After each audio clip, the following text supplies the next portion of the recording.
Donc ça, petit mot à ce micro. Le prix de Richard Ferrand, 2 prix d'un coup.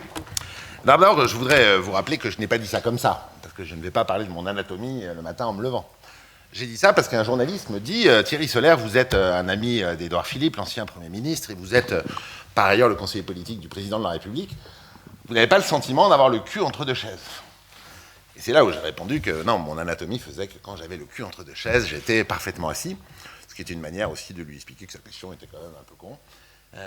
Je voulais, moi, vous dire que j'aurais jamais pensé recevoir ce prix, surtout en présence d'André Santini, mon illustre voisin, où j'ai à peu près 200 anecdotes que vous devez connaître en partie de toutes les phrases qu'il nous a gratifiées à l'Assemblée nationale depuis toutes ces années, mais que mon rêve, ce serait de vous donner les vraies phrases les plus drôles que j'ai entendues dans la vie politique, notamment des 2 personnalités les plus drôles de la majorité actuelle, Édouard Philippe et Richard Ferrand, qui n'ont pas été dites dans les journaux. Et donc, je vais ce soir vous délivrer...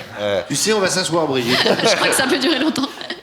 Donc voilà, donc malheureusement, je ne peux pas le faire. C'est prescrit pendant encore une petite décennie.